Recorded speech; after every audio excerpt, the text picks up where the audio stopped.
के आगे बाइक हटाई थी लड़कों ने और फिर सामने से 4-5 लड़के डंडे लेके आ रहे थे। उनको देख के मैं उतर के बाइक से भागने लगा, तो पीछे से एक गाड़ी आई, उसने टक्कर मारी। बता देना मेरे हस्बैंड को हॉस्पिटल में खड़े हुए, और इसके बाद भी कंटिन्यूसली धमकी आ रही है मेरे भाई को, मेरे जेठ को।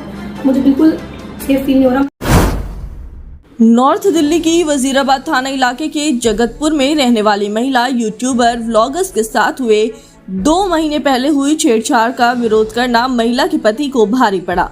दबंगों ने उनके पति की कर दी बेरहमी से पिटाई। जानलेवा हमले के बाद घायल पति को इलाज के लिए निजी हॉस्पिटल में करवाया भर्ती। पुलिस ने घटना के बाद 308, 506, 34 का मुकदमा दर्ज करते हुए 2 आरोपियों को गिरफ्तार कर जेल का रास्ता दिखाया।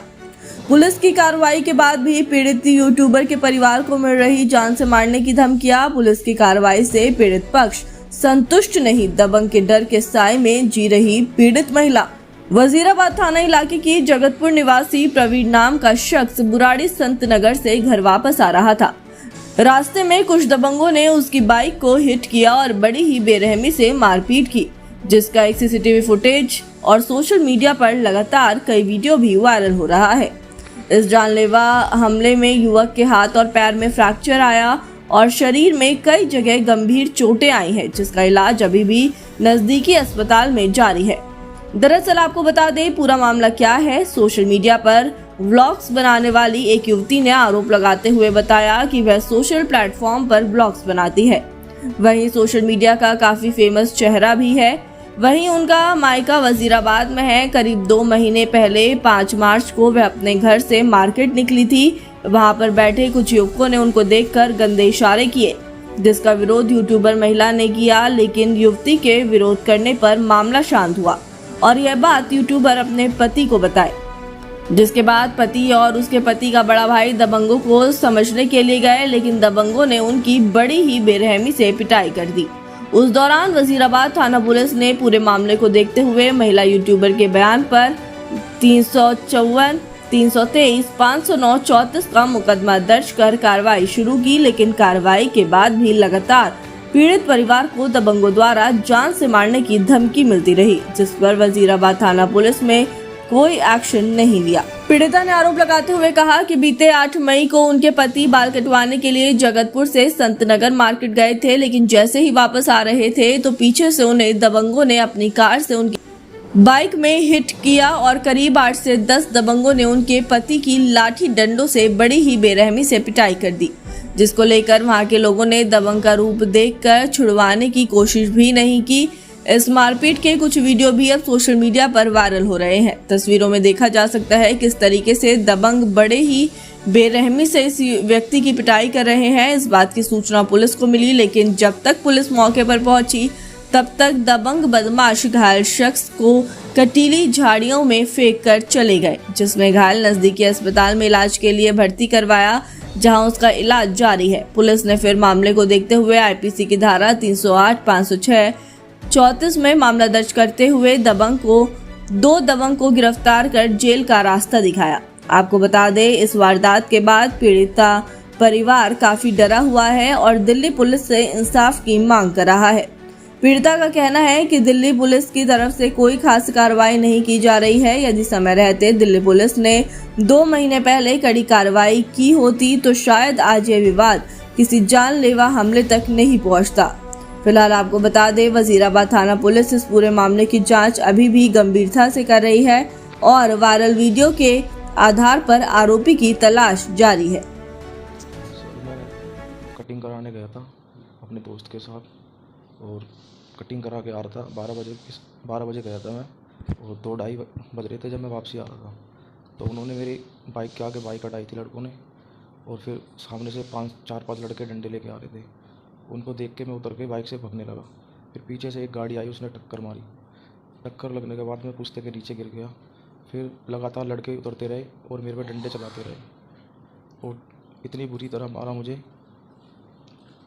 फिर मैं चिल्लाता रहा, कोई मेरी हेल्प करने नहीं आया और मैं रोता रहा, चिल्लाता रहा। फिर भी मैंने उनके हाथ भी जोड़े, छोड़ दो, मगर उन्होंने एक नहीं सुनी मेरी। है मुझे उन्होंने तो सोचा था कि मैं मर गया। अब मेरे परिवार के साथ भी कुछ भी कर सकते हो। अब भी धमकी आ रही है लगातार। प्रशासन कुछ नहीं कर रहा, बस सुनने में आया 2 लड़के अरेस्ट हुए और बाकी सब ऐसे ही घूम रहे हैं।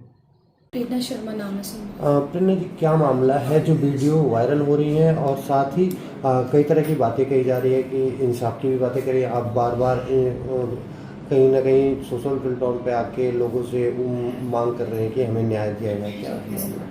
सर अभी 8 मई को इनके साथ ये हादसा हुआ है कि 20 से 22 लोगों ने इन्हें कंटिन्यू मारा। पहले 8 लोगों ने, फिर 2-2 करके उसकी वीडियोस भी खुद उन लोगों ने वायरल करी। पर इस मारपीट का सिर्फ एक मकसद था कि कंप्लेंट वापस ले। जो कंप्लेंट हमारी 3 मार्च को, 21 अप्रैल को एक हुई है। 3 मार्च को पहले ये लड़ाई स्टार्ट हुई थी। 3 मार्च को मैं, मेरी मम्मी, मेरी 2 साल की बेटी, हम गली में से जा रहे थे। कुछ लड़के खड़े हुए थे, उस गली में लाइब्रेरी है, मैं कुछ शॉपिंग के लिए अपनी मम्मी के साथ जा रही थी। 8-10 लड़के खड़े हुए थे, देख के मुझे हंसने लगे। मैंने एक बार में इग्नोर करा, दूसरी बार कुछ कमेंट पास करा, मैंने फिर इग्नोर करा। थर्ड टाइम में मेरे हस्बैंड का नाम लेके कुछ अब्यूजिंग वर्ड्स बोल के, थर्ड टाइम में मैं टर्न होके, मेरी मम्मी ने, मैंने और मेरे हाथ मैंने अपनी बेटी का पकड़ा था, उसे गोद में लिया। सिर्फ इतना पूछा कि क्या प्रॉब्लम है भैया, मैं भी आपकी कुछ लगती हूँ, बहू हूँ, बेटी हूँ, कुछ बोला। इतना बोलते वो इतने अग्रेशन में थे, पता नहीं किस चीज़ की नफरत थी मुझसे। एकदम उल्टा सीधा बोलने लगे। हाथापाई पे मेरे को धक्का मारा पहले। इस बीच में 4 से 5 वीक प्रेग्नेंट थी। छेड़छाड़ करी मेरे साथ, सबसे बुरी चीज़। उसके बाद जब मुझे बहुत ज़्यादा लगा कि हाँ ये चीज़ें मैं नहीं हैंडल कर सकती, मेरे साथ में मेरी बेटी है, वो इतनी भी ये चीज़ नहीं देख रही कि 2 साल का बच्चा है, उसमें धक्का मुक्की छेड़छाड़ कर रहे हैं। इस बीच मेरा मिसकैरेज भी हो गया।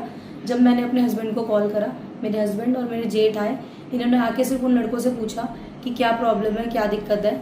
बस इतना बोलते ही उनमें से 2 पहले इनको मारने को चढ़े, उसके बाद लाइब्रेरी में से 7-8 लड़के और निकले, तब भी इनसे हाथापाई करी।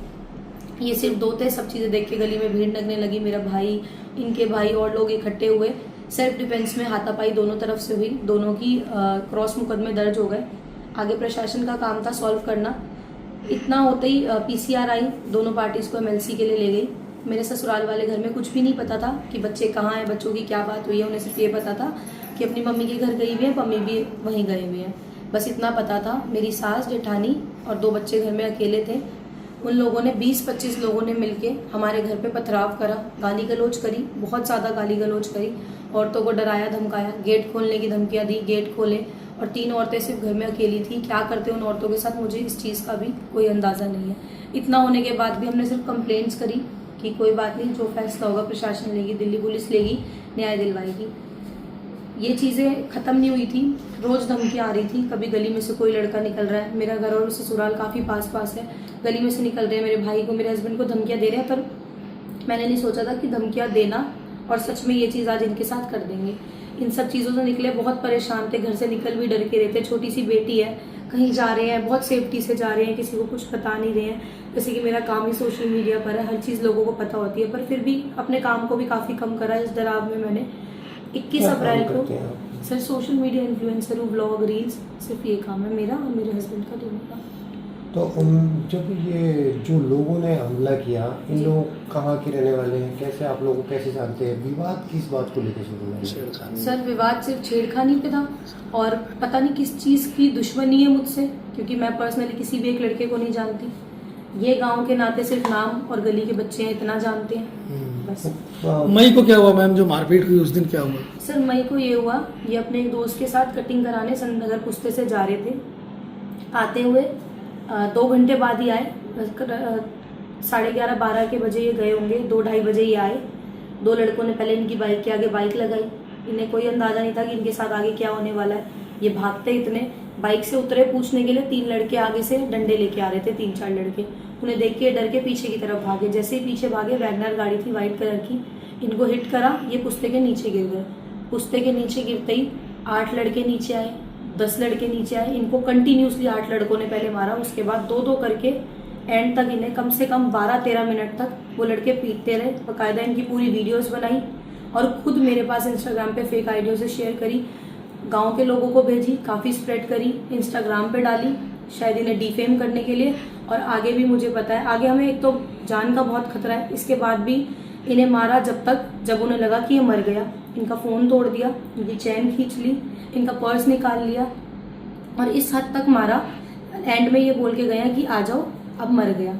उस वीडियो में पूरी आवाज़ आ रही है, जो वीडियो उन्होंने। पुलिस की तरफ से कुछ कार्रवाई हुई अभी तक? क्या मदद? सर सुनने में आया है कि 2 अरेस्ट किए हैं और आश्वासन दिलाया गया है कि न्याय होगा बाकी भी अरेस्ट होंगे। और आज छठा दिन है मेरे हस्बैंड को हॉस्पिटल में पड़े हुए, और इसके बाद भी कंटिन्यूसली धमकी आ रही है मेरे भाई को, मेरे जेठ को। मुझे बिल्कुल सेफ फील नहीं हो रहा। मैं खुद ये सोचती हूँ कि उस समय मैं होती अपने हस्बैंड के साथ तो मेरे साथ क्या करते, आज इनका ये हाल, या मेरी बेटी होती। और इसके बाद भी मैं अपने हस्बैंड को, खुद को, अपने दोनों परिवारों को, ससुराल और मायके, किसी को सेफ नहीं समझती, ना सेफ मानती। प्रशासन से क्या मांग करेंगे? सर न्याय चाहती हूँ, उनकी तरह हिंसावादी नहीं है। उन्होंने डंडे चलाए, गाली गलौज करी, वीडियोस में बकायदा आपको सुनाई देगा, मारने की धमकियां दे रहे हैं। उनकी तरह तो नहीं कर सकती, सिर्फ न्याय मांग सकती हूँ, सिर्फ उन लोगों के लिए सजा मांग सकती हूँ। परिवार में क्या माहौल है? परिवार का कोई भी घर से बाहर नहीं निकल रहा, ना कोई बाहर निकल रहा, ना कोई काम पे जा रहा। मेरे जेठ, पापा, भाई सब अपनी नौकरी वोकरी छोड़ के सिर्फ 6 दिन से हम हॉस्पिटल में बैठे हुए हैं।